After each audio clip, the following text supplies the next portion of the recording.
Okay, we've got the last match going here. It's James Combrink again, since this is the top table for the first place in this cash tournament. Against Josh Barlow, who we saw earlier piloting Jund. And I've gotten hold of James's deck list, so we'll be able to think about their sideboards in games 2 and maybe game 3. Game 2 and maybe game 3. Yeah, let's have a look at what they're doing.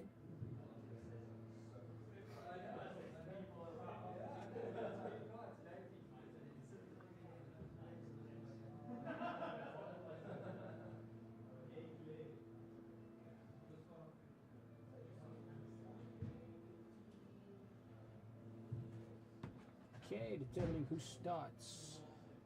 Let's see what's happening. No, that dice is not supposed to be in my lap. That looks like a big number. That's a 13. I think it was 10 to 13. It was either 10 or 20. I saw a 0 at the end there. No, it was a 10. I believe Josh is going to be on the play here. We'll confirm to see when we see who mulligans or plays first. But I think Josh is on the play here, which is kind of what the Jund player wants. He wants as much information as possible. Because it's really finicky. The disruption isn't as good versus the Dredge player, since cards in the graveyard are basically the same as in his hand. In fact, he'd much rather have them in the graveyard. So Josh has to play really smart here. I think James is the one who's got to lose this match. I mean, it's his to start with. He's got a bigger or better chance of winning. This mulligan is not pretty for him. And he chooses to keep. He's going to scry 1. I think Josh is happy with his hand. He's got a Scavenging Ooze. Oh, Ooze is exceptional in this matchup. I think that was a snap keep for him. Ooze is probably just going to take the Dredge player apart. He can come out underneath it, especially if Josh is choked on green sources. But for the most part, I think that Scavenging Ooze might just mean James Combrink is not going to have a game here. Grim Lavamancer from Josh. James obviously won the dice roll there, since he went first. He went tap source. Josh is on 18 points of life off that Shockland.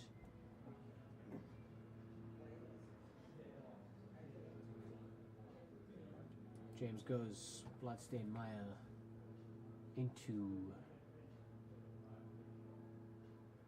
red source.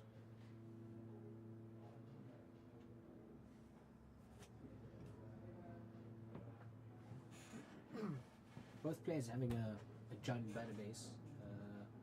James Combrink heavier on the red and green. The black is the lighter here, and then he's also got the blue, so you can cast the Narcomoebas. Spire Bluff Canal, the latest edition, as well as Cathartic Reunion, allowing the deck to put large amounts of cards in the graveyard while maintaining the silly velocity that Dredge has. Imagine replacing all 3 of the draws of Cathartic Reunion with a Dredge, which is possible with Grave Troll and the fact that it dumps 2 cards into your graveyard. And that is an amazing first Dredge for James.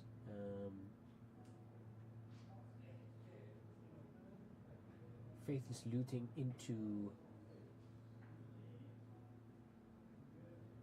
Oh, that is mean.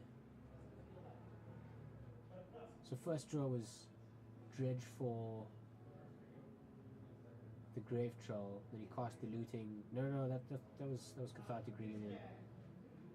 And that's huge. That's exactly what happened. He just dredged off all 3 of the draws for Cathartic Reunion. Absolutely crazy. And I think that the Scavenging Ooze was just too late there. He couldn't beat that start. Joshua choosing just to scoop it up. Let's go to the next game. No, did James scoop? I'm not really certain what happened there. James just scooped to a Scavenging Ooze. I'm just going to need to confirm what happened. I can't quite understand what...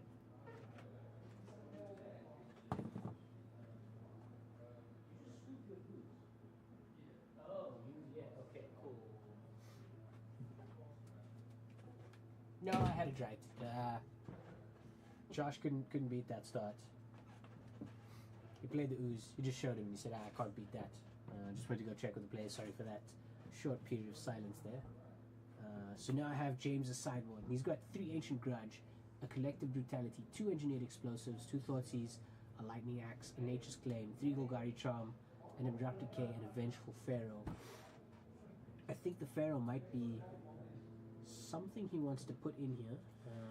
It's a little weird without the inclusion of the life gain dredge guy. I'm not really sure what it's called. When it gets dredged, when it gets put into your hand from your graveyard, you gain 2 life. It's a 3-mana 2/2 with dredge. But I'm not certain what its name is. But it's also not in his sideboard, so obviously you can't put that in. Joshua, on the other hand, he's got some graveyard hate. I think that he's going to be bringing in his 2 Nihil spell bombs. Other than that, he's got 2 Thrun, 1 Thoughtseize, 2 Kitchen Fix, an Obstinate Baloth. He's only got a single Nihil spell bomb, actually, not 2. Kalitas, Colligan's Command, 2 Anger of the Gods, a Pithing Needle, Abrupt Decay, Kozilek's Return, and a Hunt Master of the Fells. That Anger of the Gods is going to be a house in this matchup. He definitely brings that in since it exiles the creatures that it would kill. Nihil Spellbomb, also something that's very good. Anger of the Gods, the right size. It's 3 points of damage. It gets rid of Prized Amalgam permanently. A 2-for-1, 3-for-1 with that would definitely put James at a really bad disadvantage if Josh manages to resolve a good Anger of the Gods. James, on the other hand, has much less to say about this in game 2. I don't know what he would bring in. There's no particular way you can really hose the John deck. It's just too fair. Collective Brutality might be a neat way to fill up his graveyard while killing a Scavenging Ooze or a Dark Confident. He's going to make those Tarmogoyfs so big. Josh's Goyfs love this matchup if he can see them. So if he comes across one, then the Tarmogoyf is going to be great. I think he needs to bring in a Lightning Axe to try and deal with the larger creature. Perhaps an Abrupt Decay from James as well, just to deal with any pieces of graveyard hate. I mean, it never catches Leyline of the Void, but to get rid of I don't know, Graph Digger's Cage is pretty good. It can also force your opponent to pop Relic of Progenitus at a time that's not really convenient for them. Maybe he brings in some Thoughtseizes to try and take out Josh's threats. But I think he needs to buff up on a bit of removal, and he can go down a copy of Haunted Dead since it's not as impactful here. It does make an extra body, which is something for Josh's removal. If he can overload the removal, it's good. Although his deck does that anyway. Cathartic Reunion really doing good work there.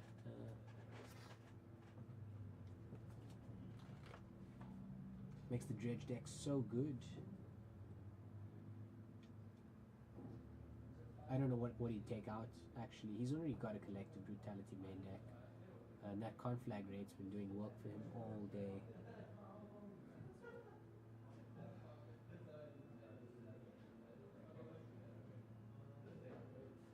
They're still busy sideboarding. It's pretty intense. James and Josh both having a good think. Oh dear. Looks like Josh has a phone call. No, he's just got a message to answer. Let's see if we can see what he's saying. No, okay. Let's not be nosy. Just let him have his privacy.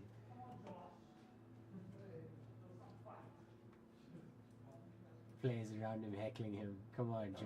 What the hell are you doing on your phone? Let's get on with the game. He's still got it out in front of him. I think he's checking prices of a card now. He can't believe the power of Cathartic Reunion. He's like, is it spiking?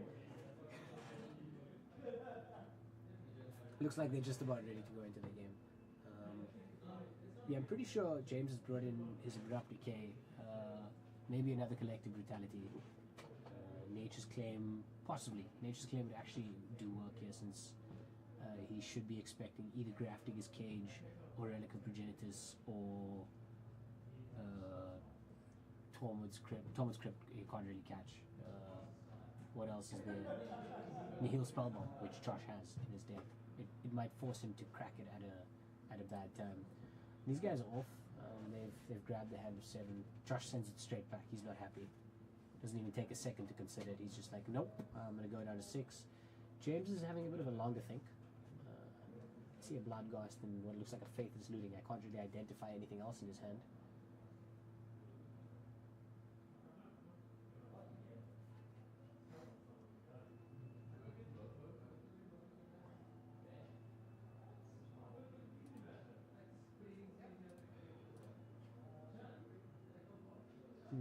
It's taking forever.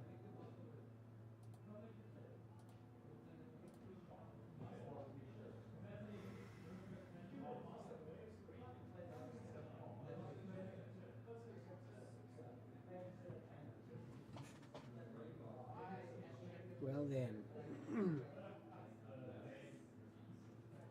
looks like James has decided to keep. Josh is down to 6. Looks a little healthier and amount more lands. He keeps it, has a look at the top card and sends it to the bottom. Since Josh is on the play, he's going to be opening up the board here. It's Blood Crypt, Sharkland. I haven't updated these guys' life totals actually, so let's just do that. Josh goes down to 18 and sees. Oh, it's 16 of the third seas actually. And that's Conflagrate, Faithless Looting, Grave Troll, Bloodstained Mire, Steam Vents, and enough double Conflagrate. Actually, it's 2 Conflagrates, Steam Vents, Bloodstained Mire, Golgari, Grave Troll, Faithless Looting, and a Bloodghast. Pretty good hand. I think he needs to get rid of the Faithless Looting here. That's definitely the card he takes. It's the 1 drop. He takes the Faithless Looting. Unless he's got, you know, I don't really know the contents of his hand. Yep, seems like the sensible play. Slow James down. He doesn't have his turn 1 enabler. It drops his deck of, you know, that uber essential thing for Dredge decks, Velocity.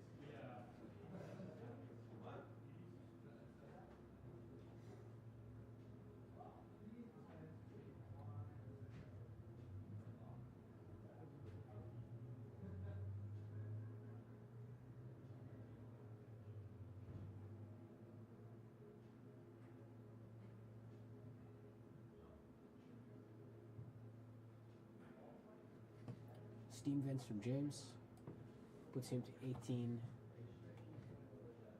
No, I think he's just putting it into play tapped. He's not costing anything. It's just Steam Vents tapped. He's still at 20 points of life.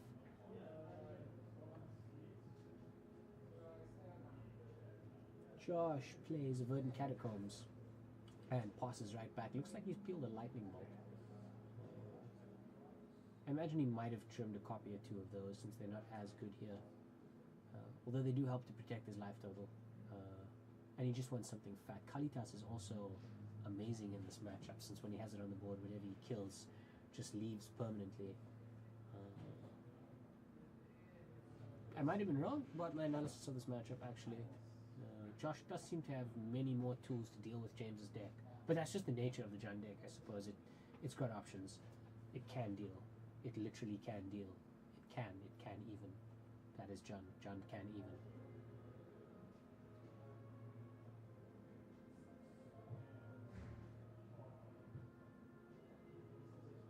James is thinking about what land to play. It's just a habit with him. Like, oh, do I play this land or not? Come on, put it down.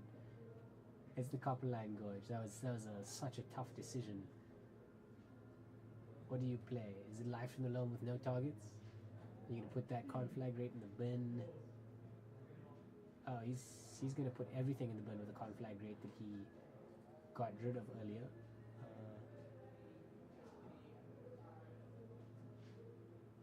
I'm not really certain what everything is.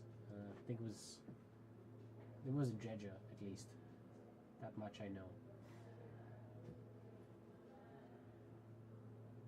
They've moved their mats a little bit off camera now. I can't really see what's going on at the bottom there. I do know that James has 5 cards in his graveyard. One of them is Faithless Looting, one of them is a Life from the Loam. Josh cracks that Verdant Catacombs to go get an Overgrown Tomb, putting him down to 15 points of life. James still at a pretty healthy 20.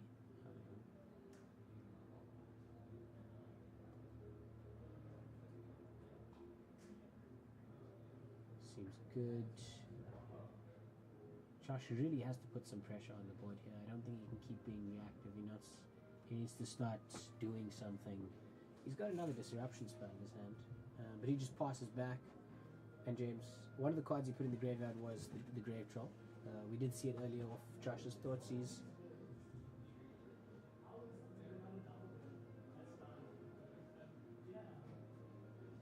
What's happening? Yeah, he's dredging for the Grave Troll. That's a Narcomoeba and 2 lands. That's a Bloodghast and a Stinkweed Imp. Looks like another land. Narcomoeba enters. Yeah, 3 lands, Stinkweed Imp, Bloodghast. Still got some dredge going. This is turn 2. Plays a Bloodstained Mire. Gets Bloodghast triggers. 2 Bloodghasts. He did have one in his opening hand. That's the other card that was in his graveyard. Cracks that fetch land. Puts himself down to 19.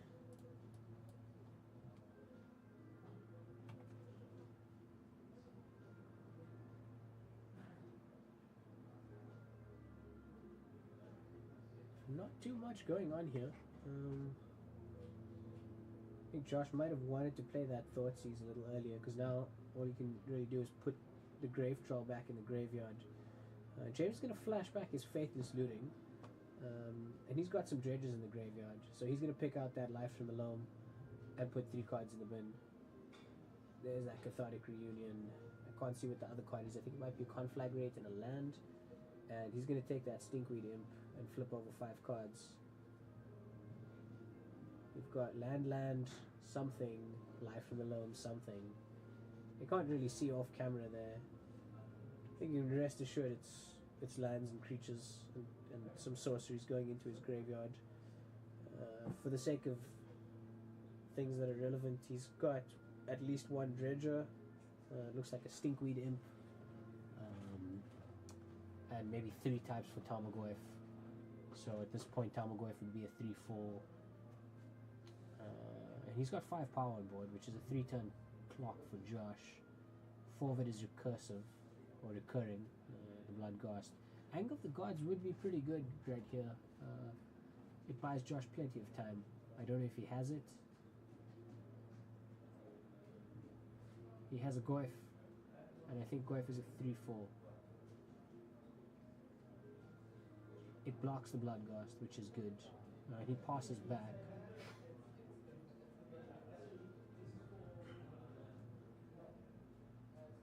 James says Dredge 6. Grave Troll filling the bin. I see lands, Ancient Grudge. Is that it? Yes, it's an Ancient Grudge. I think he might have brought them in to catch, Grave, or Spellbomb, or Relic. Crafting his Cage, not Grave, my bad. This is kind of good versus Ground Seal, although I don't think it's played at all. It's not really a thing in this metagame, although it is a good card and it sometimes hurts. No, it doesn't hurt the Dredge deck at all. Actually, they don't target things in their graveyards. Josh goes in for 5. James goes in for 5. Josh blocks 1 of the Bloodghasts with his Tarmogoyf. Josh takes 3 points of damage, putting him down to 12, and the Bloodghast dies. And we've got a Life from the Loam on the stack, targeting Swamp, Stomping Grounds, Wooded Foothills. James jams the Stomping Grounds, taking the shock, bringing back a Bloodghast. I think he's missed that. He's missed it. He did not bring back his Bloodghast. He's cast conflag rate for the rest of the mana to kill the Tarmogoyf. Yeah, he's missed that trigger. He left the Bloodghast where it was. A little bit odd. So Josh is on 12, James is on 17. And James has put another point of power on the board. He's still got Josh on a 3-turn clock for a 12, yeah. So Josh is dead in 3 turns, but I think he's going to start stabilizing now.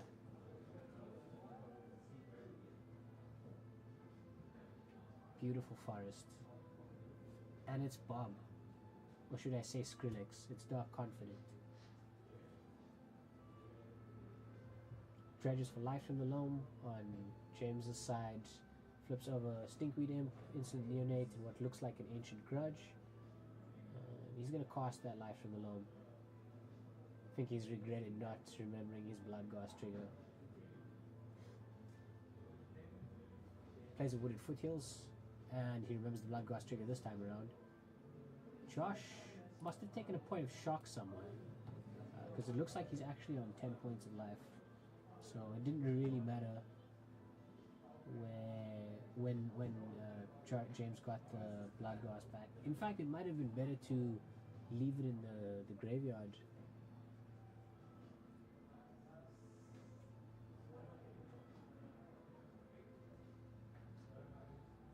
Yeah, it doesn't open it up to being exiled by the anger of the gods if he does bring one in. So Josh goes, I'm going to block one of the Bloodghasts with the Stark Confident, and then I'm going to cast Lightning Bolt targeting your other Bloodghast, and I'll take 2. Or will I? Will I indeed? No, I'm going to take one of the guys in the air out. So instead, I'm going to take 3 points of damage. I'm going to go down to 7. James still sitting at a pretty healthy 17 points of life. And he scoops it up because Josh has nothing. 2-0 to James again. And that's it. I think that's it. James Combrink. Right in the money. First place to this guy. And Josh got nothing, really. Looks like there was a Kozilek's return there. I don't know where that came from. Yeah, sure, it's another sweep. It only deals 2 points of damage. I'm not sure why he brought it in. I suppose it is an instant speed way to clear the board, and you know, it sometimes acts like a fog. Since those creatures are just going to come back anyway. Does not deal with the prized amalgam though, but still something. You know, he's playing the Jund deck, not me.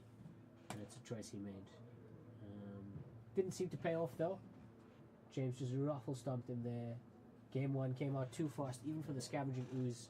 Game 2, a little bit slower, a little bit grindier. And yeah, 2-0 to James once again.